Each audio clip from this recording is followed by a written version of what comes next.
Since the early days of the pandemic, the high-end collectible market has been skyrocketing.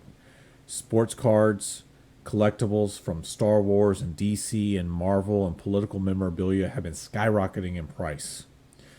On this episode of the Business Samurai podcast, I have the pleasure to speak with Alex Winter.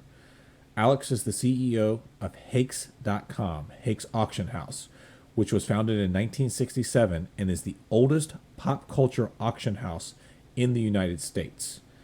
It seemed appropriate to rebroadcast this episode as the latest auction is taking place, and you can check for yourself how much the prices have jumped and how much certain pieces of memorabilia go for in the hundreds of thousands of dollars. So please listen to my conversation with Alex Winter on the Business Samurai podcast. Do you enjoy talking business? Do you enjoy reading about business? Do you geek out over the entrepreneurial journey? If so, then you are in the right spot. The Business Samurai podcast brings you the stories told by the people themselves. You'll be immersed in a wide variety of industries, from venture capital to gourmet popcorn, learning how to be a better leader, or the personalities behind solving the broadband crisis. At the Business Samurai, we believe it takes a wide variety of skill sets and experiences to be successful in business and life. Our aim is to not only entertain, but educate, for you to recognize how successful tactics and motivations in one industry can help propel you forward in your own unique business. Sit back, enjoy, and welcome to the Business Samurai podcast. I am your host, John Barker. I was born a collector that way. Comic books were certainly my first love. But when I started to read them, they were hand-me-down comics, and I just had them as a kid. It wasn't really collecting, it was just procuring. And then in 1980, I went into a bookstore, and on the rack was New Teen Titans #1. So I was already a comic fan, and now I saw a first issue, and something just clicked, and I said, I'd rather come back next month for #2. So that led to now a lifelong fan of comics in general. And not long after that, then I started doing flea markets and local co-ops and things, looking for comic books.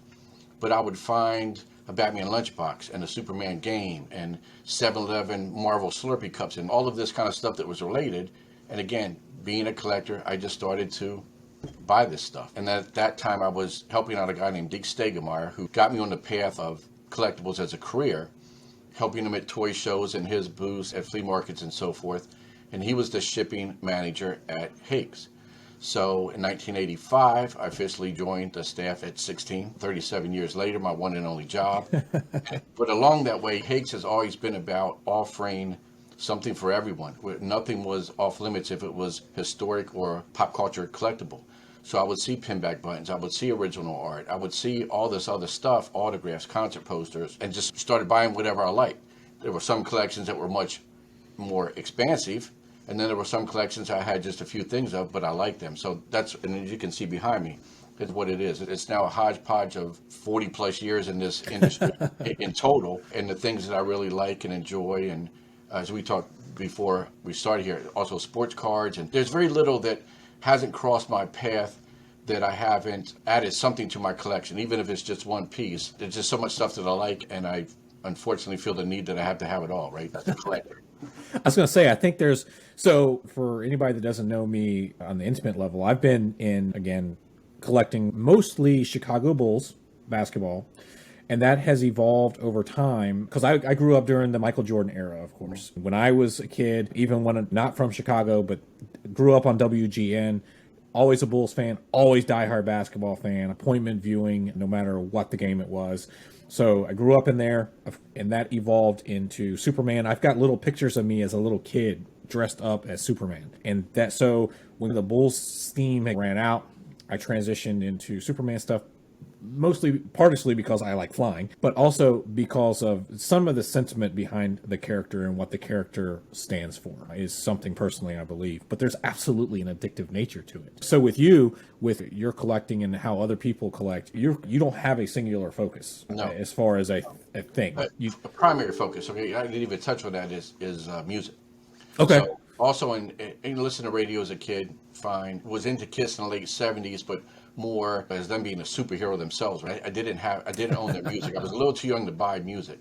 But in 1980, again with the New Teen Titans, Back in Black comes out and changes my life. So I bought that, and then for the next couple of years, all I did was listen to everything AC/DC, but I bought everything that they had and everything new that came out. And then finally broke out of that and started to listen to other bands. And in 1985, I got my first turntable, and that's about 6,000 records later. Okay. Wow. And just as many CDs, and I have reel to reel and 8-track. So my biggest collection is music. And one of the reasons is I listen to music all day long, keeps me going. That's what I bleed. But also, it's a collection that I can use.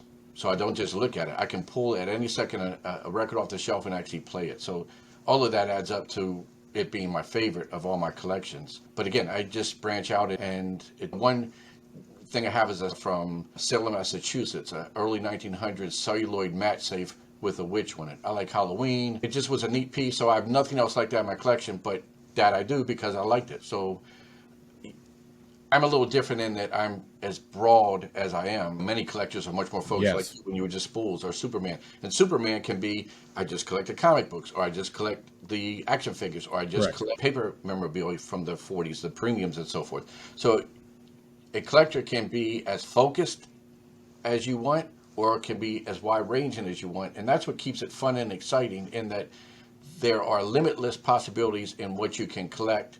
And that also goes to value, right? You don't have a lot of disposable income. Right now, all you're seeing is $1 million comic and card, and that's out of range for most people.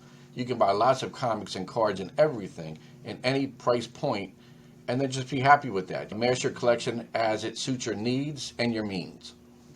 No, I agree. And one of the things, because I am part of a few groups, a matter of fact, Zach Curtis is maybe, if he is not the world's premier Superman collector, he's got to be in the top three in my mind. I've actually been to Ohio and have seen his collection in person, and it's everything. He bought the estate of Kirk Allen, and for anybody that's listening to this, Kirk Allen was the very first actor to portray Superman in live action in the movie serials.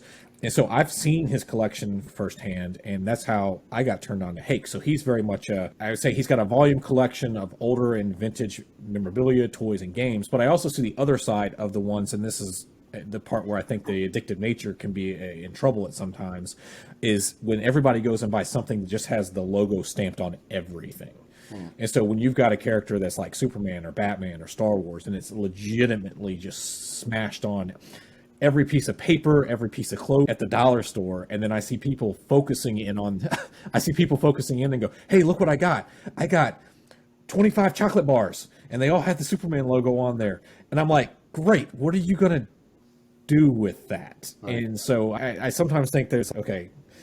That's where an addictive nature kind of comes into. And I don't know if that's something that is just inherent to everybody, but I do see that is pretty prevalent out there as well. Look, it's not everybody, right? For many years, for decades, I had to explain to everybody what I did. I would carry a catalog along with me to show them in the 80s and 90s because they didn't get it, right? They didn't understand. They understood, they heard people collect coins or fine art, but this other stuff, it was new. It wasn't new to the collectors of Disneyana and comics and so forth. They were doing it in the 60s and 70s, but it wasn't as widespread. It wasn't as ubiquitous as it is now, in that every website, every TV show, that collectors, collectibles, all of this stuff is in our mindset. Now when you say I work at a collectibles auction house, okay, they know what you're talking about. So it took a long time to get to the point where it is now. And much of that has to do with the values of things, right? As values have risen, then you have places like ESPN covering when a card sale happens. That didn't happen decades ago. They didn't care. So again, it's great for the collecting industry that it's has the exposure that it does, but it also reveals too the true nature of some collectors, in that we're obsessive. So one isn't enough, and I'm not talking about just one Superman item. I'm even saying I know collectors that have 5 and 6 copies of the same book or the same item. It's then it crosses over into hoarder territory. So there's a fine line between collecting and hoarding, and you just have to, I can't pick and choose what makes you happy. And if you have a significant other, make sure that they're okay with what you're doing too, because that can become an issue. No, absolutely. I would periodically get my wife go, "What are you going to do or put with that?" Because there's a point, like I said, I've seen those volume collectors, because I used to get, probably like you, when somebody knows you're interested into something, it can make it easy if somebody wants to get you a gift at your birthday or Christmas or something like that. "Hey, you like records. I'm going to go get you some records." And in my case, particularly when you've got something that's relatively mainstream now, it's still ongoing, the Bulls obviously still play, and you get a bunch of stuff that I went through. I call it the purge. Everything that, was just that, I hesitate to use the term junk stuff, but the dollar store item type of things. And then you stick it all together in a couple bins. I'm going, Yeah, what are you yeah. gonna do? This stuff's got to go. Like, I need to make this stuff go away. And then I have a mindset again, having a bunch of stuff from the 40s and 50s with Superman in particular, where I go, hey, these things to me have a little bit of a historical content to it, and I'm trying to preserve these things Yeah. from my vantage point. I don't necessarily. We talked about this in the email before.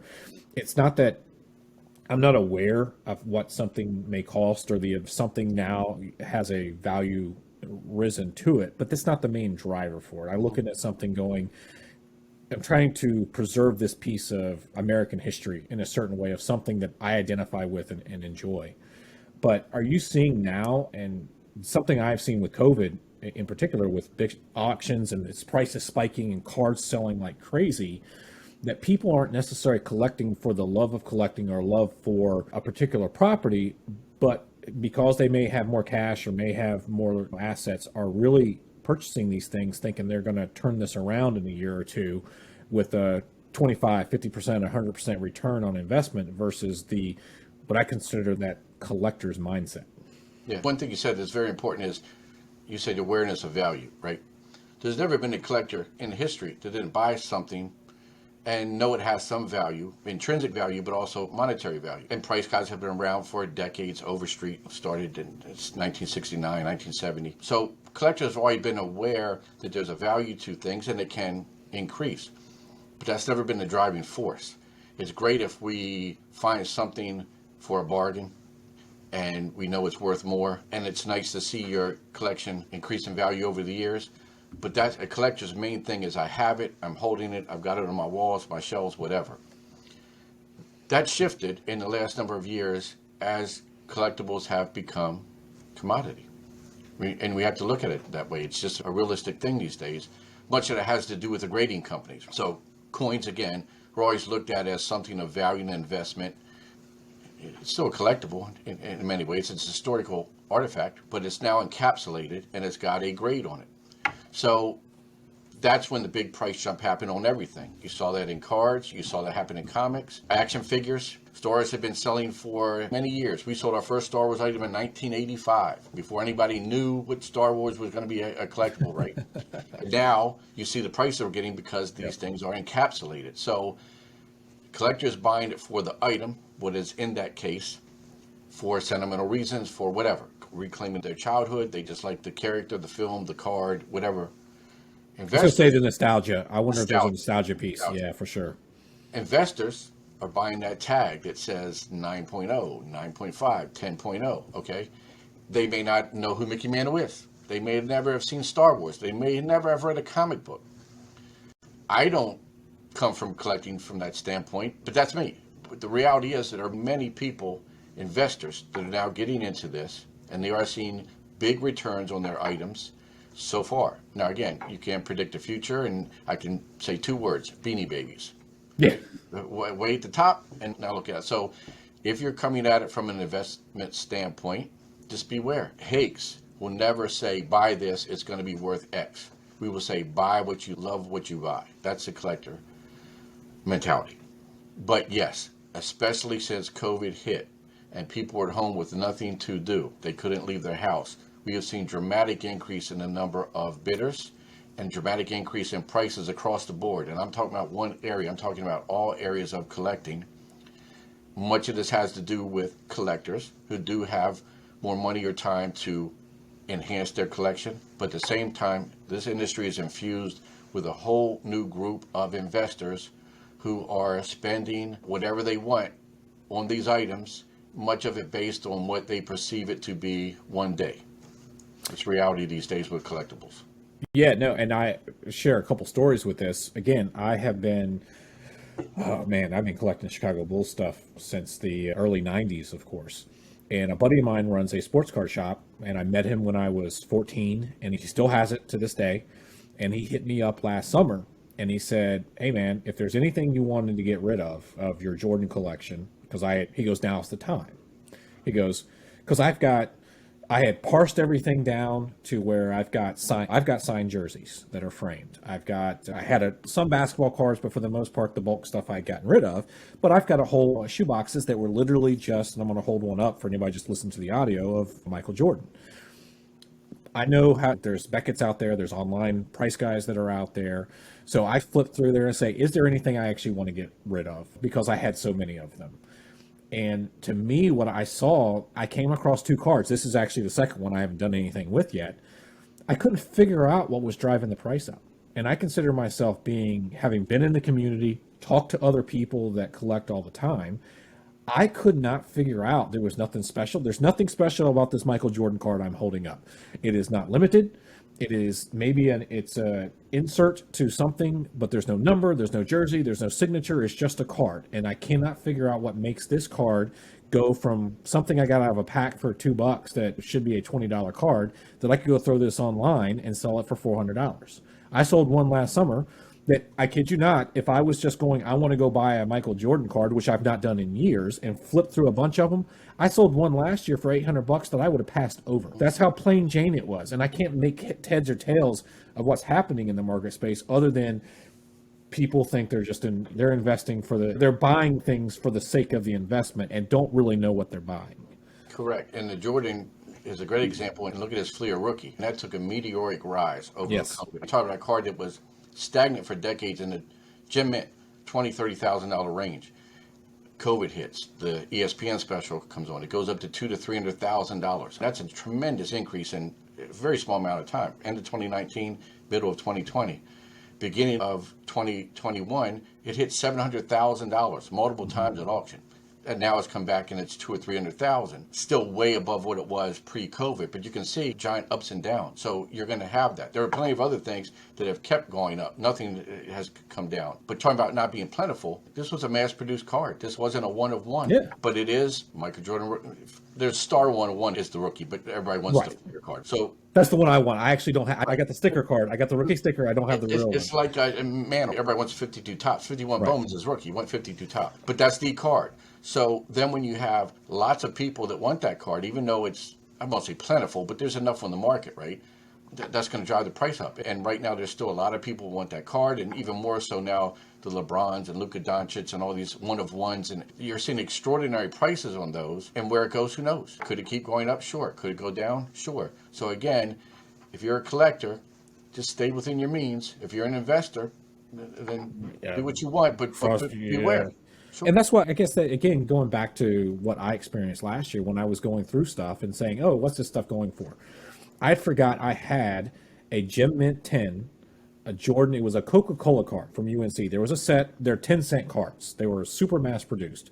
I happened to have a Gem Mint 10 graded that must have came in a box with a piece of jersey on there that he played in. $50 was the going price. This random insert card that I do not know what makes it special, and the one that I sold, I'm just going. It just everything seemed out of whack to me as far as the collecting goes, because I'm concerned about they're getting into that really over what was the companies over mass producing everything in those early 90s, and you can still go buy unopened wax boxes of 1991 Tops and Upper Deck and Fleer Skybox. Yes, I was there. Trust me, I was there at the time. And that's what really got me out of card collecting. There was so much, and there were all these chase cards and all this stuff that now everybody wants, but back then we all got burned out on it. I remember chasing after Dikembe Mutombo set of 10 cards. And I was paying ridiculous prices just to get that. A Billy Owens autograph card. I paid like $150 at the show, and that was a big deal at the short show. Now sell this Billy Owens signed card. So you have that of, you just have to watch. And again, for me as a collector, I just buy what I like. So it wasn't about the value. It was about me completing these sets. And to your point, who knows what someone wants. If one item at all that really wasn't looked at favorably sells for a big price, then everyone's going to line up for the next one just because of that price. Not from a collector standpoint, but now we're talking about this looks like a good investment. It was here, now it's here, and where could it go? Do you think the grading companies have helped or hurt the industry? And with subjectivity, and I'll give you an example. I want to say a buddy of mine that owns a sports car shop, I want to say it was a Unitas rookie. I can't remember what it was, but it was a high end, and he sent it off to be graded by, I forget which one it was. It comes back. He thought the grade was too low. They gave him a 6.5. He goes, if I send this back in and spend $100 and it comes back even at a half a point higher, that makes the price of this go up another $1,000 that I can go sell it for. And it was all subjective on whoever received the item in, puts it through whatever their process is. And he comes back and he actually gets it another point higher after he sent it a second time. So I don't know if I like it from the protection standpoint. I got with me right here. It's a Superman number. It's a 19. Obviously, you're talking a 1940s comic. I like it in the protective. This came from Hakes. This is actually a Hakes auction. I got the sticker on the back. I like the protection of a 1940s comic because I don't want it to deteriorate. But I don't know from the collector standpoint, people sitting there chasing out, this is only a 1.5 because the cover's been ripped off, that people are chasing these grades and keep sending things off, and then you get subjectivity out of it if it helps or hurts. So there's no right or wrong. You're going to get 50% like, 50% don't. From an auction standpoint, it makes it much easier for us that we remove ourselves from that grading. And we don't have to worry about someone then second guessing or questioning what we graded this at. They may not like the grade. They may think it's high or low of the third-party grading company, but they don't complain to us about that. They take that online then, right? Complain on message boards. Sure. But I think it's a good thing. Exactly from your standpoint is, again, even as a collector, I'm buying these things. I don't want them to be in lower grade than when I bought them. So having them encapsulated like this certainly helps. The biggest thing encapsulation has done is, again, raise the prices on things. So we could have a comic that we call fine, and we could have a CGC comic that they call fine. There could be a huge difference in price, and obviously third party is the reason why. It's always going to bring more. We remove just autograph authentication. We used to do that all ourselves. Okay. And then there were lots of questions. We've removed ourselves. Does everybody like every authentication company for autographs? No. Is it a good alternative to separate the auction house, the seller, the buyer? Absolutely. You can spout negatives about any third-party authentication or grading, but in the end, it really is better for the industry, in my opinion, as a collector and as an auction house. No, you did touch on something that I think is good, is the authenticity of an item when you send it to some of those things. I definitely have looked at that with autographs that I have purchased in the past, gotten burned a couple times, as well as being able to get the validity that something is true. But I want to pivot to, we've talked about our personal collecting history and what we think of the state of the market, but actually about Hakes itself. You guys do, it's just I know you have little small auctions, because I can't remember, I think the comic that I've got sitting next to me that I showed was from one of the big ones that you do, but that's just 3 times a year, correct? And then with a little couple. Right now, we're doing 3 premier cataloged auctions of multiple categories. Then we'll do about 6 line-only auctions in between that are more themed. One will be sports memorabilia. One will be comic books. We have a comic and action figure one coming up. But we are going to start doing smaller cataloged auctions, and we're going to start with Star Wars in a couple months because we have that much material and that much higher-end material. So the lesser value stuff, we tend to just do the online auctions. It's quicker, easier. We don't have a high print cost for the catalog and postage. So those we make our premier events 3 times a year, but you will see other catalog auctions coming up throughout the year as well. No, and I want to tell anybody that's listening or happen to be watching this, I don't like having overhead camera flip through. I've been getting this catalog for years, and even though I'm very narrow focused, I thoroughly enjoy flipping through every page of this. There's history, particularly when you're talking, most of the catalogs start out with the political category. So you see buttons from old election campaigns. You've had stuff from George Washington on there. I think some Abraham Lincoln signed letters. Like I said, it's American history baked into this.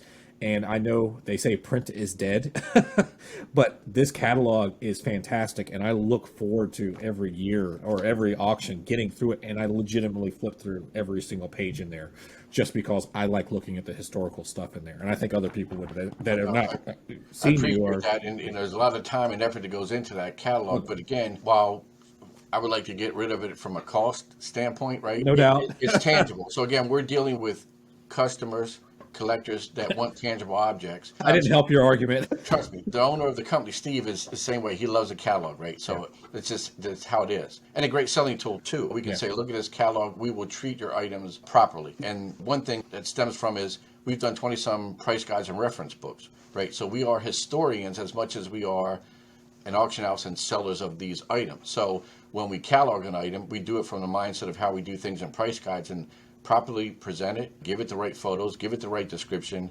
put the bidder's mind at ease that they're going to get exactly what they are seeing in the catalog or online or wherever. So we take great time and great pride in making sure that, as far as we're concerned, we get it right on these items. So, talking about auction houses in general, how would you characterize the difference if I've got my Superman graded 1.5, I'm ready to part with it, of having you guys sell it versus throwing it up on eBay or something like that? What's the key differentiator from the business perspective? Number one, we take all the work and headaches away from you, right? You want to deal with eBay? Okay. I can give you a whole list of things you're going to have to deal with. So I've done that in the past with smaller stuff, but and there's a massive worldwide audience on eBay, but there's also millions of items at any one time. So what we do, especially in the premier auctions, is we curate that auction. So I was going to ask. we personally make sure there's not what we feel too much of anything. It doesn't do justice to the bidder, who then has too many choices, and what do they do? Certainly doesn't do justice to the consignor, who then competes against someone else's items. So we walk a fine line. We have two very different sets of clientele. A bidder wants to get the item as cheap as possible. A consignor wants to get the most they can for that item. How do we make them both happy? You don't. You try as best as you can. But from that standpoint, again, the catalog is just so critical in conveying the message of, here's the items that we had to present at this time to you. You don't get that with eBay. You're scrolling and scrolling and scrolling. We organize it on our website. We have everything categorized. We make it as easy as possible for them to decide what they really want, and then they go after it. And again, a minimal fee, as far as I'm concerned, for all the work that we do versus what you're going to pay on eBay and do all the work. And auction houses in general, we'll just say Hakes. Essentially, every auction house has the same clientele, give or take, right? So you could go to any auction house, and if you got the right item, you're going to get the right price. Any given day could fluctuate a little bit, but what we take to heart at Hakes is that we make sure we do everything we can for the consignor to make them happy, and at the same time, we make sure that whoever wins that item is going to be happy with that as well in the end. So we take great pride, great time in what we think is presenting things better than any other auction house. That's up for debate. I'm biased. At the same time, though, Should be. thank you. But nobody can stay done it longer. That's one thing we can say. 1967, we are the first collectibles auction house. So with the items that you receive in, you talked about curating them. Is there a period, do you have a year cutoff, particularly for newer items, I will say, where you go, hey, because if you flip through the back, you start getting into the action figures, the graded stuff. Because these are things from my childhood where I go, hey, I used to have that when I was 10. I see the Transformers and the G.I. Joes and stuff like that in there. Do you have a cutoff on the new stuff where you go, hey, we're not ready to bring this in here yet. This isn't aged enough, or this is not popular enough? It used to be that way decades ago. It did take a bit of time for somebody to want that item back in their life, in their collection, whatever. Nowadays, no. With the cards, right? You can have a pack of cards, and here's a hot player, and we'll sell that now.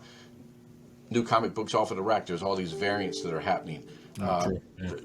So no, there's no time frame. It's more of, what are the collectors looking for?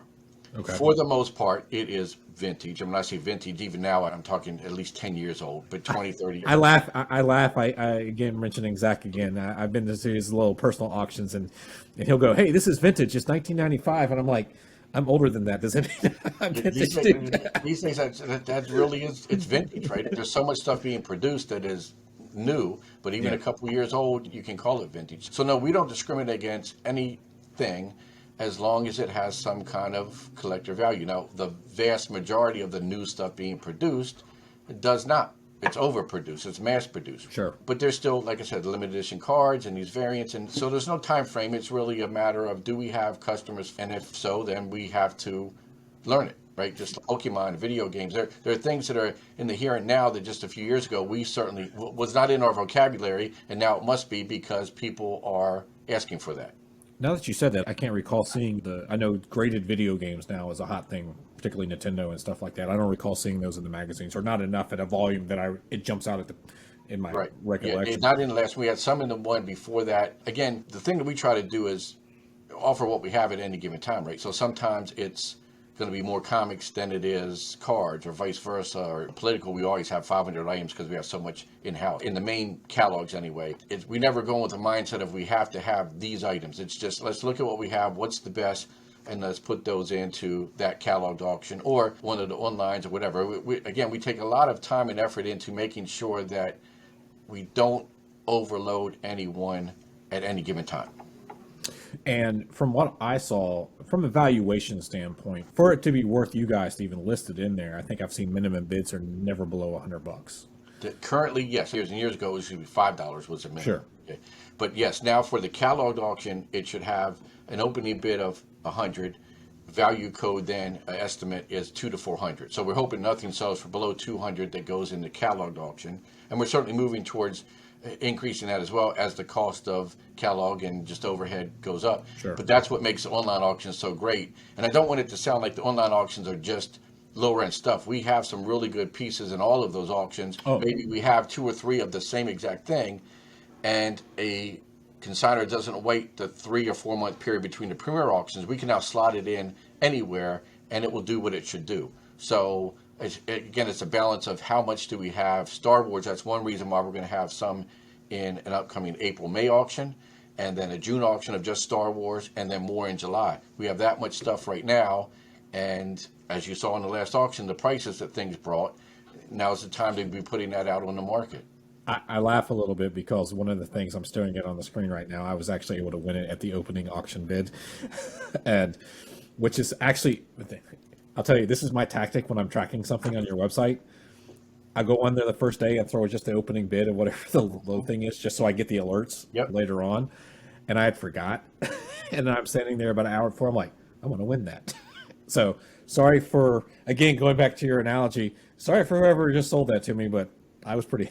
I was actually pretty happy. But consignors have to look at the broad picture too, in that every auction, no matter who it is, the biggest auctions in the world, there's going to be some things that are light, and some things are going to set record prices, and they're going to be plenty of stuff right down the line. So you got to balance it out of high, low, medium, and look, not some things sell at the opening bid, and that's okay. Again, you're happy you got it to that price. We have a customer that's ready to come back and. Yeah. So you're getting an email later. Sorry about that. Do you have people searching you out and say, "Hey, this is what I collect. I'm looking for these items ahead of time for you guys to go hunt for stuff"? Yeah. No, we do. And again, that plays into what we offer sometimes. We may have something that we think is better for an upcoming auction, and we have some people that are looking for it, and then we'll put it into the next upcoming auction. So yeah, we constantly have people asking us, "Do we have this?" Many times we don't, but we'll say, I don't know what's going to show up today or tomorrow, so it could. And yeah, we also are very mindful of what people are looking for, and we seek that out for them as well. Okay, so I imagine you probably have relationships then with other people, other large collections, because there are people, for if people aren't aware, there are certain, I know comics in particular, where you've got a very high-end collector where their collection is actually called the named person. This is the comic collection from them, and every single one of those things is completely vetted. And I've seen it, I think, with artwork as well. Pedigree is a big thing in the industry. Pedigree. I couldn't think of the term. Whether it's sometimes you can get a third-party grader to put that on the label if it's established, known, a big name. And then there are other pedigrees that we sell. Like we just had a Paul Muchinski baseball pinback collection that we've been selling. Well, it's not something that some baseball buttons have been graded by PSA, but it's not to a large extent. So this was basically sold as is raw, if you will. But we associated that name with it because this is a person that wrote a book on the subject. He was the foremost collector. We did that with the Rich American Baseball collection. Some of the cards did get a pedigree on their label if they were graded, but there was tons of other things that we sold that were not able to be encapsulated. So a pedigree is important, even if it's not a big name, a known name, if that person, as you alluded to earlier, took the time to put this together for a specific reason. So we like to call that out. We like to do write-ups on that, a feature collection section of our website when an auction goes online that shows that somebody took years and many times a lifetime to put this collection together. So it becomes much more than just them putting items on a shelf. They become historians, right? They document this stuff. In many cases, they have one-of-a-kind items that they didn't have it, nobody else would. Pedigree to me is important from a collector standpoint because I know there was a lot that was put behind getting this collection assembled. I want to say you actually had one of, was it Bill Byers, I believe? Yeah.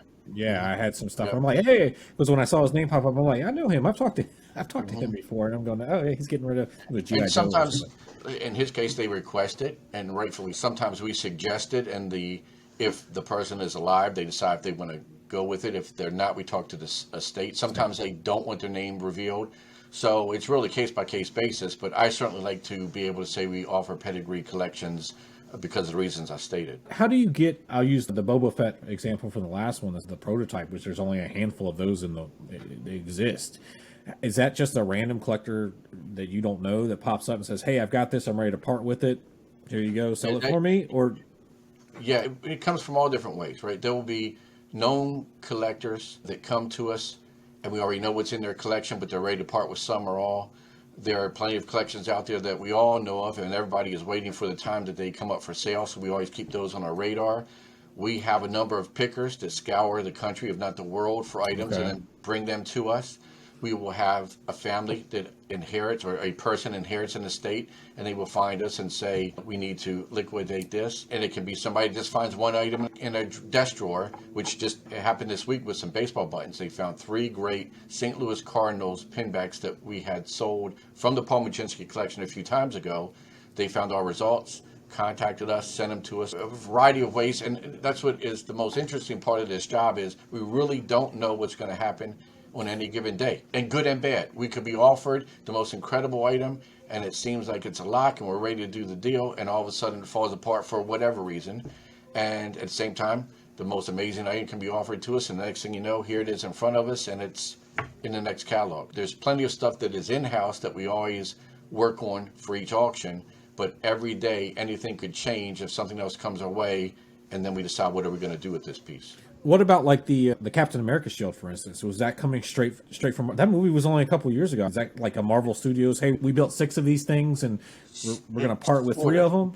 That's a long story in that it was actually in a charity auction.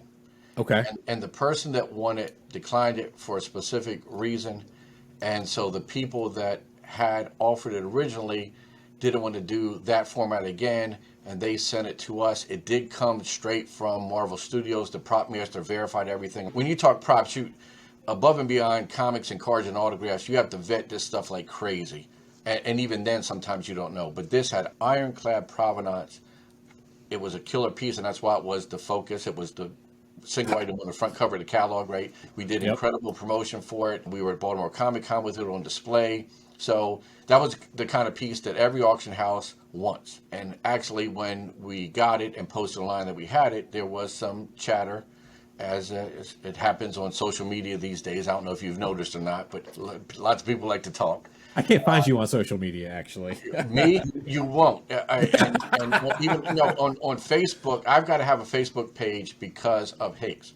But that Facebook page is run by people at Hakes. I am not a social media person. I don't want to be a social media person. So anytime you see Alex Winter on social media, it's not me. It's someone else doing it for me. Oh, I'll go unfriend them then.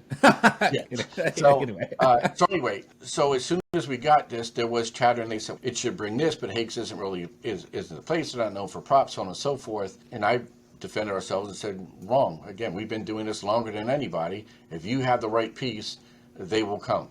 And we did the right promotion, and we did, and we got a record price for it. So again, that was one that was exciting to get.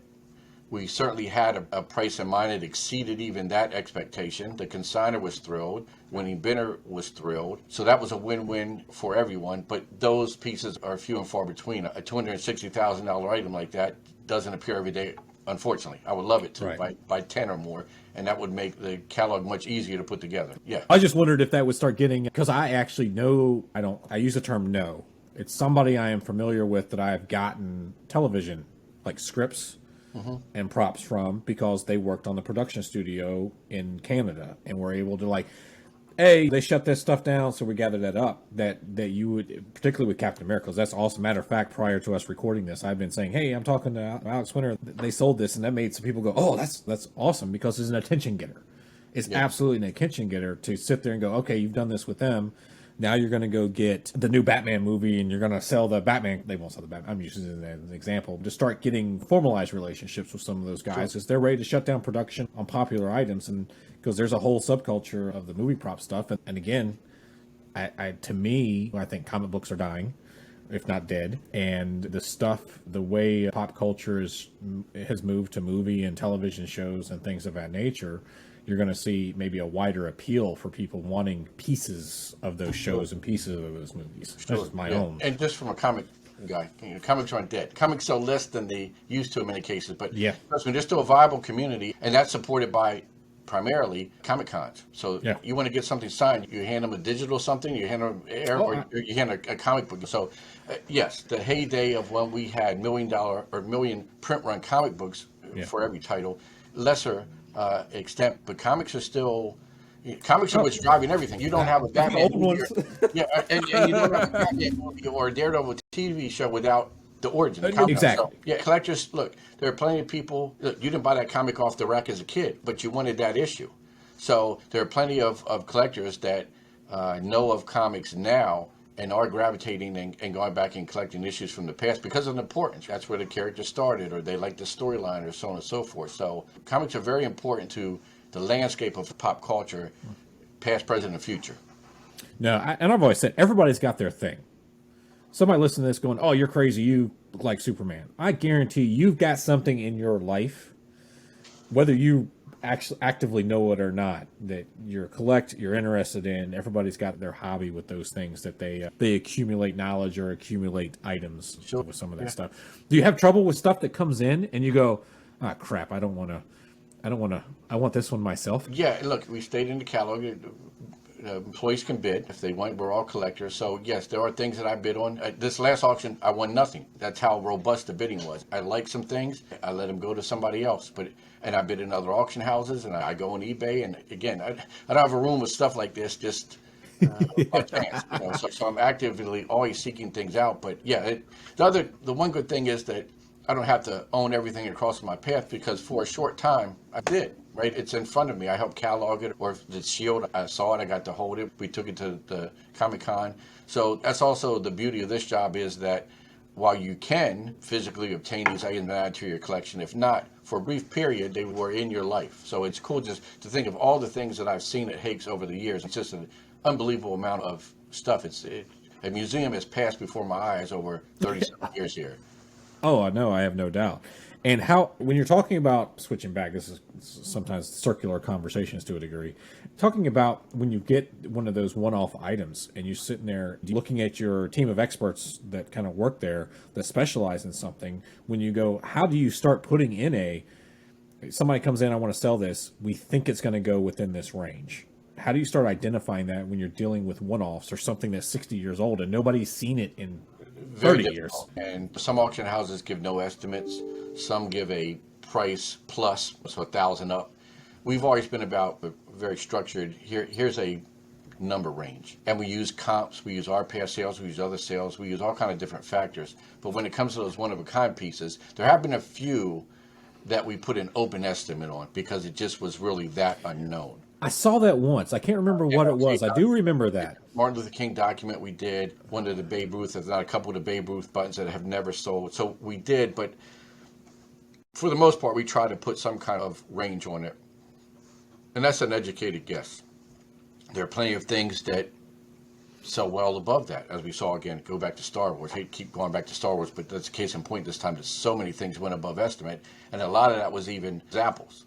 Sometimes it's apples to oranges. Sometimes it's apples to donuts. It's such a wide range that it is hard to do that. But we feel it's important to put that out there, just give some kind of idea of what we think the value is. Ultimately, it is up to the bidders to decide. There's no right or wrong to any of this. It's just what works for each auction house. And so we've always done estimates and tried to hit the market as best we can.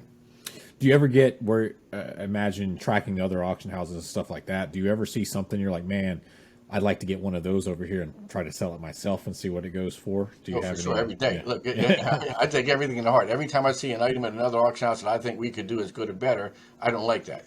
Okay, so yes, I'm in this business and to stay up with things, you've got to watch what's going on everywhere. So all of us here that handle items and consignment managers and so forth, we all watch every auction. We've got to keep our finger on the pulse. And many times that we are in the running with an item from another auction house and it goes there. And again, that doesn't make me happy because I want it all. Do you have a grail item that you're like, man, I'd like to get my hands on one of these and We, have it come we've through here? we've never offered an Action One. I would like to. We had a Detective 27 a few years ago.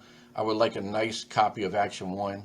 That would just be cool because. But there's so much So artwork that I love, and there's so many. I could go on for 5 days of what I'd like to offer. Mickey Mantle rookie, we've never done. I'd like to okay, offer some of the key pieces. And the good thing with that is, again, with so much competition in the auction world, you got to prove what you can do to get the item. So when we right. don't have the item, sometimes people aren't sure about trying it with us. But you look at some of the things that we have sold for Captain America's shield. We had a few props here and there, never anything of that caliber, and we shattered all expectations. So if we get it, we're going to do a good job with it.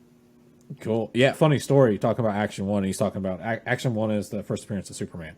So there was another site that I sometimes track, but they annoy me with way too many emails, so I don't pay attention to them much I want to know anymore. who you're talking about.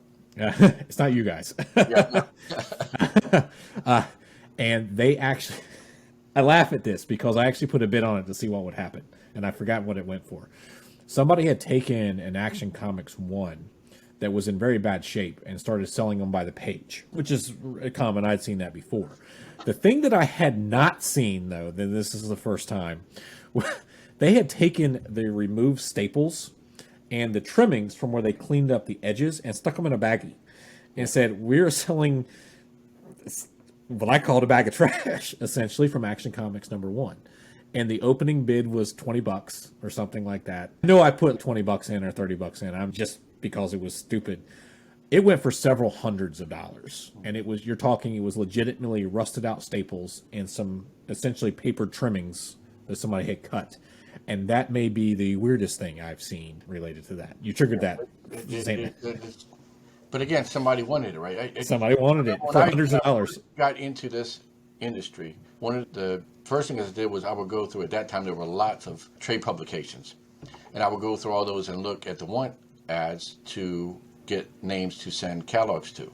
And one guy said, I collect barbed wire. He collected 12-inch pieces of barbed wire. They all looked the same to me.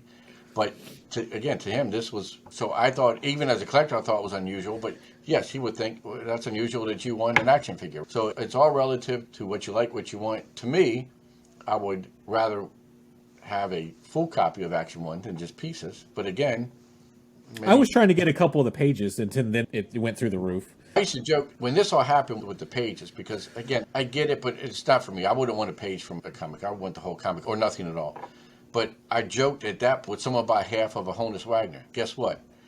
Not that long ago, someone bought a portion of a Honus Wagner for $400,000. So, yeah, these days, nothing surprises me. It's all fair game. Yeah, no, that's crazy. One last question, just on the bidding process and the time. Like most auction places, you get that. I would imagine an initial surge of bids on the first day or so that your auction goes live. It goes very quiet until the last several hours, and you guys do roughly what a 2 week opening to close period. 3 weeks, yeah. Opening to close period. Is there a particular reason of 3 weeks versus 2 or a month or? I think it was a long time ago. Before the internet, we used to actually do 4 weeks. We cut that down to 3. That just seemed like the right time period that once you go online, that's when you get everybody looking at your auction, not only bidders, but from a PR standpoint.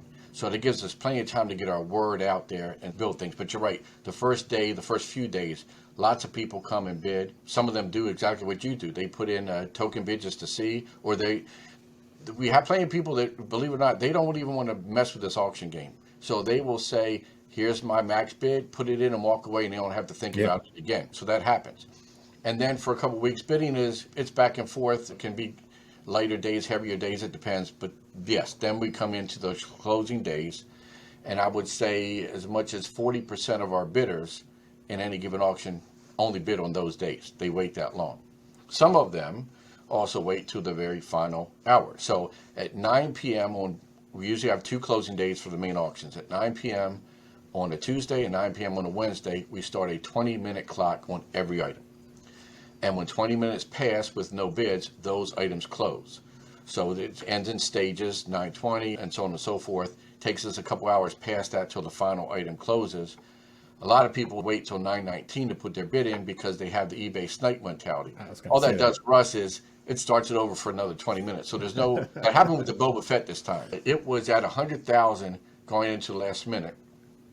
And we thought maybe that's where it's going to end. Then a little bidding war happened. But these guys were going back and forth and waiting 20 minutes, maybe hoping the other would fall asleep. I don't know, but nobody did. It just it delayed the auction as long as it's been for quite some time. And that's fine because it's a $200,000 item in the end. But yeah, so the last day is really when the most action happens, and especially in that last hour. So you can see things just go crazy that we're sitting there for so long. Do you sit there and so on closing days, or like you and the team sitting around the computers, and Well, you got your like hot button items? You're like, I really want to see where this goes and what happens. Where you're like watching it in real time. we're watching real time, and we have to because we're not only taking internet bids, we have plenty of people that still call on the phone. Oh, really? Okay. Yeah, we do, and we also have a callback service. So if you were outbid, we will call you back. So we've got to monitor all the bids that are coming in just for those reasons. So that's another reason why we have 20 minutes restart, because we're not just taking bids on the internet. It's not ending one at a time. We have other variables that we have to factor in, and it also gives the bidder time to think about it. So maybe they did put their bid in and walk away, but now they see it has exceeded that price, and they'll think about it. And again, consigners like the fact that we don't close so quickly and definitively, so that they have a chance to get the most for their item. And again, it's fair for some bidders may not like that it starts over again for 20 minutes, but hey, this is an auction, and it's fair for every bidder to have every opportunity to get their bid in. And some do. Some think about it and will come back in. And again, the 20-minute clock, it's not like it extends it forever. Usually 10:30, 11, after starting at 9, the auction is over. 11:30, this last time it was right after midnight. That's long, but the longest it's gone in a while, but it's not like it keeps happening. In the very old days when we were just doing phone bids, it really would go 24 hours plus continuously, because we have East Coast bid, West Coast bid, overseas bid, starts over again. So we would be there 24 hours plus, and at that point we had a 10-minute clock between items, and it would take 26, 28 hours sometimes to have it finally wind down. No, and I like the 20 minutes, because going back to that eBay snipe thing where somebody gets something in there at the last second as it just ends, and then you get potential delays. Because I've been on some stuff where people are doing like the live auction, like you're sitting there, you're legitimately auctioning off an item, but there's a major lag where I see something 5 minutes before you do, or not 5 minutes, but 10 seconds before you, and it made the gigantic difference. And so having that clock, I think, also makes it, like I say, it's fair on all parties. And again, I warn anybody listening to bids with us, the longer you wait, the more chance there is some type of technical issue too, right? Yeah. So since it is no sniping and you won't get in there, don't take a chance and wait till the last second, because anything could happen. So I'm not saying bid on the first day if you don't want, but that last day, be a little more proactive and don't wait so long to put the bids in, because a lockup could happen. Anything could happen on your end, our end, with computers, and then what? And that's why we have so many phone bidders. There are people that still don't trust technology. And Alex told me leading up to this, he goes, I don't do technology. I don't do high. To me, high tech is a nice turntable, right? So I don't want to say I don't like technology, but with this current thing, and that's not my bag. I've got a staff that can handle it. Again, social media, I've got a staff that can handle it, and that's all well and good, and I'll do my thing as well. That's awesome. Alex, I appreciate the time today. Normally what happens, I usually go, hey, where do they connect you with on social media? I'm not going to do that in this case, and I'm just going to say everybody needs to go to Hakes.com. How's that sound? Simple for me. Love it. Hakes.com. I'll make sure the link's in the show notes. And look, we have Facebook, we have Twitter, we have Instagram, we do all that. The company does, yes. The company does, yeah. But me personally, no. Send me a letter. That's how I do it. That's awesome. Again, appreciate the time. Yeah, thank you so much. Appreciate it.